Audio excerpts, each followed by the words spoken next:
yeah. Yeah, oh Yeah, hit him. Oh, you pissed him off now. He's Kick gonna his kick your ass. ass. Yeah, hit him. Slap him in the neck. Ooh, yeah, crack it. It is a good day to be a heel. Let me tell you. The beating that John Cena took Sunday night was... I don't even need to say anything about it. I don't. Everything that has needed to be said about it has already been said. So, yeah, anyways, on to the Raw review. Now, this review will be a little bit different. It's not going to be a comprehensive review because in a 3-hour show, there's always stuff worth cutting. Basically, I'm going to give you the highlights of what I really enjoyed, and we'll go from there.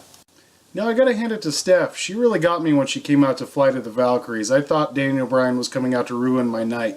But she started talking about how Nikki Bella made the right choice and everything, and how Brie Bella was the biggest loser of the night. And of course Brie comes out and she wants to get some answers from her sister Nikki, and then they have a face-to-face confrontation, and their end result was Nikki slapping Brie right in the mouth. Now, never mind the fact that neither Bella could act to save their lives. Stephanie McMahon carries this angle. She is so very good on the mic. I swear to God, she went to the Paul Heyman School of Mic Skills. She is really doing the best work of her whole career. And the match she had at SummerSlam was phenomenal. I was very, very impressed. Probably because I had zero expectations whatsoever. But all in all, pretty entertaining, and the crowd seemed to enjoy it as well. Moving on. Now here's one of the more interesting stories. Big Show and Mark Henry have agreed to team up to form the biggest tag team ever. The Big Show and Mark Henry together weigh darn near a metric ton. They would easily be the biggest tag team of all time if they win the tag team titles. Bigger than Yoko and Owen, bigger than the Twin Towers, bigger than even Andre the Giant and Haku by about 30 pounds. They faced the Wyatts again after defeating them on last week's SmackDown, and they had a very competitive match. Big Show played the babyface pretty well. They got to build a hot tag, and in the end, Mark Henry hits the World's Strongest Slam, and the Big Show and Mark Henry come away victorious again. And they look to be pretty formidable. Now here's kind of a cool little story of why Big Show and Mark Henry are together. Big Show and Mark Henry were backstage just talking, shooting the breeze, and Mark Henry mentioned to Big Show that he had never held a tag team title, so Big Show said, "I'll be right back." And he went and talked to Triple H and Vince, and boom, they're together. And they're the biggest tag team ever. One side note in this match is that Eric Rowan body slammed the Big Show with ease. It was pretty impressive, I gotta say. The next segment might as well have been from the Eric Bischoff management era because of HLA. And for those of you that don't know what HLA is, it's hot lesbian action. Yes, Paige versus Natalya was rife with lesbian innuendo and weird, almost uncomfortable bits where Paige was almost sexually assaulting Natalya. All in all, AJ comes out, costs Paige a non-title loss, and whatever. I don't do divas. In this hilarious backstage bit, Seth was given an interview, and the ALS Ice Bucket Challenge, which is sweeping the nation, Dean dumps ice water all over Seth, which was absolutely hilarious, and Seth and Dean getting this big brawl back there, and it was really funny. Now it's time for your new WWE Heavyweight Champion to come claim his new belts. And here's a close-up shot of the belt. It's really not that much different than the previous belt, with the exception of the WWE logo. And here's the Authority posing with the champion, Brock Lesnar. And from there, they segue into a Paul Heyman promo. And I swear, this guy, oh my gosh. I've said it before, and I'll say it again. Paul Heyman is the greatest person ever to pick up a microphone, bar none. Better than Stone Cold, better than The Rock, better than Dusty Rhodes, better than my hero Ric Flair. The guy is spot on every single week. I mean, every week he comes out and he cuts the greatest promo of all time. You know, it doesn't even matter what he's talking about. He could be talking about selling jujubes. It doesn't matter. The guy is just electric. He was talking about how he didn't understand why people love John Cena, and I felt that because I felt the same way. And I'll tell you one thing. John Cena did one thing I didn't expect on Sunday. He earned my respect. He did. That guy took a beating. He went out there and took his medicine.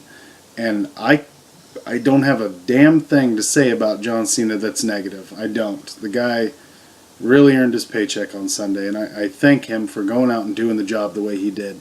But I digress. Paul cut another great promo, and, you know, as long as he's coming out week to week, it doesn't matter if we see Brock Lesnar. It truly doesn't. Because seriously, it's almost like Paul Heyman won the belt. Yeah, Brock is phenomenal, and personally, I think he's the greatest athlete to ever live. Seriously, I think he's better than Bo Jackson, Deion Sanders, whoever else you put up there, Mike Tyson. He's better than Muhammad Ali. Yeah, I said it. I mean, seriously, look at the guy's resume. His resume speaks for itself. He was 33-0 his senior year of high school. Then he transferred to a junior college and won the National Junior Championship. From there, his junior year, he was runner-up at NCAA Division I heavyweight. The following year, he won the crown. He was a two-time Big Ten All-American. And then from there, he goes to the WWE developmental, I think it was Ohio Valley Wrestling at the time, and just was electric from the get-go. The guy could do a shooting star press and weighed 300 pounds. It is unprecedented how good and how gifted this man is. And from there, he becomes the youngest WWE champion of all time. Well, then he was, before Randy Orton. Then when he gets sick and tired of all the road mess, he goes and he tries out for the Vikings, even though he hasn't played football since his junior year of high school. And he's this close to making the team. He made it to the final preseason cut. Nobody in the history of Earth could do that. And from there, he goes to the Octagon. Yeah, he gets tapped out by a stupid leg lock by Frank Mir, his first fight. But what happened a year down the road from there? He knocks out one of the greatest fighters to ever live, Randy Couture. Some people will say Randy was over the hill. He probably was. Nevertheless, Brock Lesnar was UFC champion. That's something that nobody can ever take away from him. And I'm going to go ahead and get off my soapbox now because you guys know how I feel about Brock. Personally, I think he's the greatest athlete to ever walk the face of the earth. Moving on. Dolph Ziggler versus The Miz in a rematch from SummerSlam actually had me a little bit concerned. Now, the reason this match had me concerned is I'm a Ziggler fan. He's one of the few baby faces that I actually enjoy.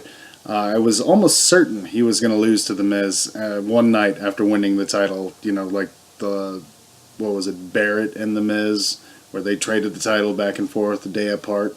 Yeah, I was really concerned about that. But that didn't happen because of the champion's advantage. Ziggler lost by countout, so he retained the belts, and they're furthering this feud along, and it's at the top of the mid-card, so I still expect a couple of really good matches out of these two. Yeah, I'm not even going to talk about the six-man tag match. Babyfaces won. Bleh. But I will talk about Seth Rollins and Dean Ambrose. Those two can fight all day long, every day. Seriously. They main evented Raw, and the stipulation was to be decided by us, the WWE Universe, and I voted for the Falls Count Anywhere. Not that my vote mattered. But that's what won, and they had a Falls Count Anywhere match that was brutal. I mean, that's all they ever do is brutal stuff. They're still close backstage. I can only imagine the conversations those two have together because seriously, they stiff each other all the time, and they are a treat to watch, and they are the future, and the future is now. I mean, just look at this kind of bump right here is a testament to the type of feud that they can have. I mean, this match was damn near 4 stars. I'll just give it 3.5, 3.75 stars out of 4 because I think I've given like 4-star matches in my life. The Undertaker versus Shawn Michaels at WrestleMania 25. Bret Hart versus Shawn Michaels at WrestleMania 12. CM Punk versus John Cena on Raw last February. Yeah, I gave that 4 stars. I mean, it had a pile driver in it, and CM Punk got fined. That was great. But I'm not going to talk about Phil anymore. Oh, and Jericho versus HBK at WrestleMania 19. There's kind of a theme there with HBK. Full of 4-star matches, that guy. Yeah, I was there live and in living color watching that match. So that is the greatest match I've ever seen live. Now, at the end of this match, Kane pulled back a curtain thing that was covering a pile of bricks, and a real curb stomp happened. And here is Dean laid out from the actual quote-unquote curb stomp. Now, I really love spots like this. They're called gimmick spots because they're using a gimmick to put something over. Most of you have seen a YouTube video out there when Dean was in CZW and he got cut in the head with a skill saw by his opponent, and you thought he was dying. He was selling it so well. But that was a work, and so were these bricks. Dean needed time off to go film a movie, some cop movie about how he's caught in a precinct and he's stuck there and other dirty cops are trying to come and get him. But that's why he was taken out. Some of you also might remember that Scott Hall broke a brick over Stone Cold's knee. I think they bought these bricks at the same company. But anyways, all in all, this Raw wasn't too bad. It wasn't too good, but I would give it 3 out of 5 stars. It held my attention. There were quite a few high spots. I didn't review every single match throughout the 3 hours, but I got most of them. Anyways, so that's your old buddy MC, and I am signing off. Hey, you. Tell your friends about the wrestling mark.